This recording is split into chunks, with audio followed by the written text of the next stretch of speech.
another dead capacitor. This one is bad on Herm side. It's got 0, but fan side is still good at 7.5. So I'm gonna replace this with a turbo. Okay, I have that new capacitor installed. And I did have to modify this bracket too. So I put a screw right there. Moved it over. This capacitor is a little bit fatter. Let's take out that rare earth magnet.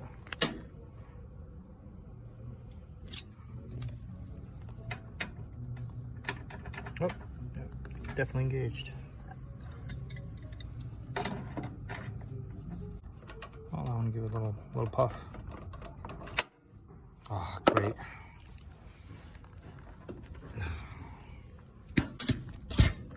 That's why I stick it in this oil nozzle case.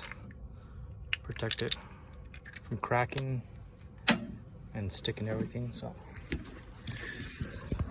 I'm gonna be installing these locking caps here, which is a key. So I'm gonna be checking the charge, making sure that's all okay, and yeah, let's go. Okay, so the system has been running for a few minutes now.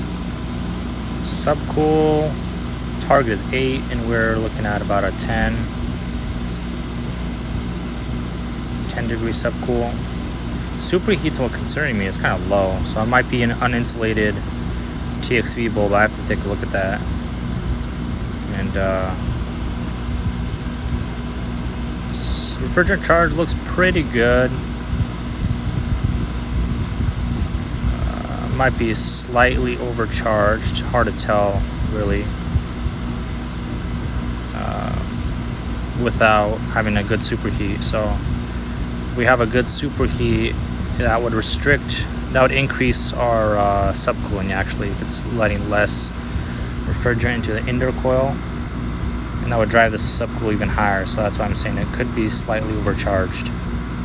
So I put the refrigerant diagnostics target subcooling of 8 degrees. It means it's pretty close. It's adequate refrigerant charge, that's what they call it.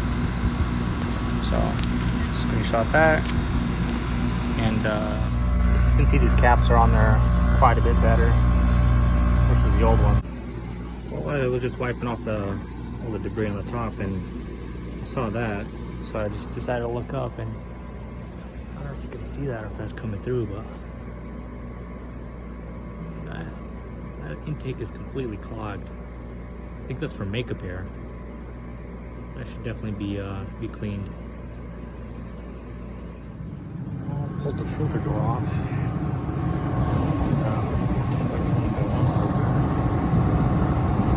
That is not being supported properly. That's just definitely bracket in there.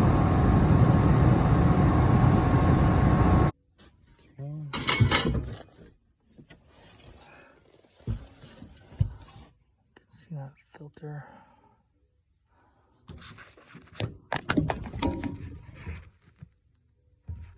I'm just checking the equipment. Yeah, you're. What's that?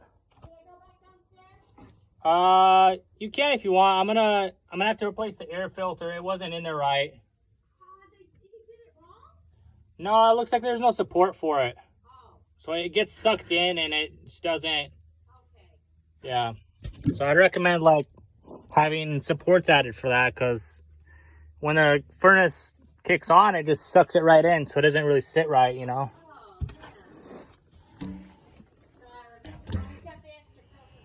All right, well, I don't have any brackets to put in there, but I have a piece of sheet metal, some pin snips, and these folding tools, you know. So let's try this out. Let's just bend a bracket. So they have a 14x20 filter in there.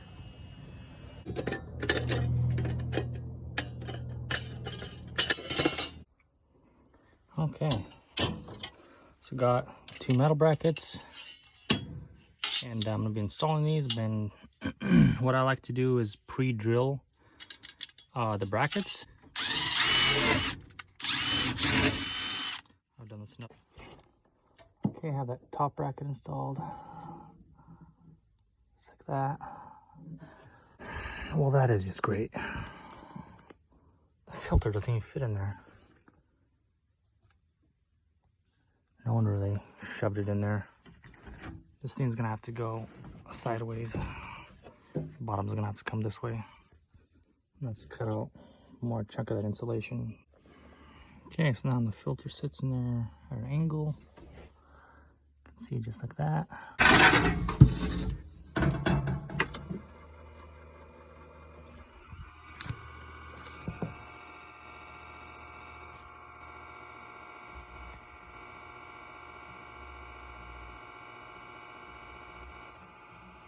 One of these damper motors is bad.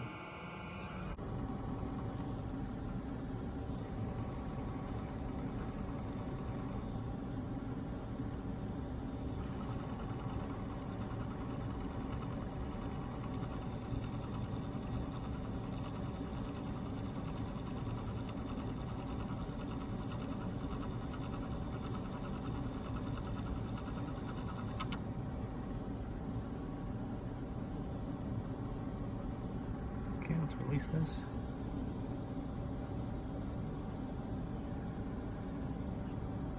Oh, something's damaged.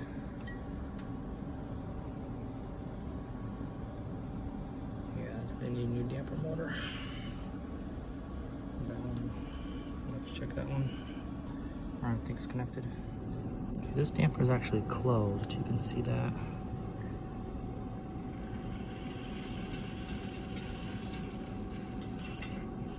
There's open right there. Wait for that motor to stop. Release. And it closes back down. So this one looks like it's working just fine. Cool on.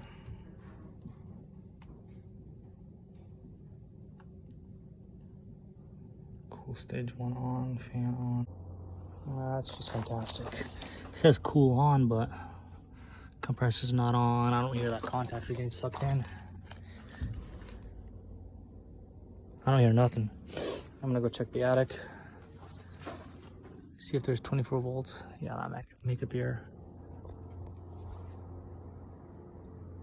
Thing has to be vacuumed. Well, I found the reason it's not working. The common wire for the compressor popped out right there. So yeah, that would definitely prevent it from turning on. Okay, got that reconnected and just check the rest to make sure they're all tight. And probably wait for that compressor to wave. And verify the AC kicks on. We'll check our delta T, temperature split. It's 93 in the attic apparently. Oh, okay. I'm already ready to head out, so just need to test this and bounce on out of here. So yeah, we're gonna have to replace that damper motor right there and wire that one into the furnace and test it. So pretty sure it's working. Manually opened it. I don't know if it's actually turning on or spinning or anything like that. I've seen these guys fail too, where this doesn't want to send power to the damper motor. So all right, well that's it for that service call. If you liked the video, leave a like, leave a comment down below. Question if you have questions, and try to answer them as best as I can. Have a great day.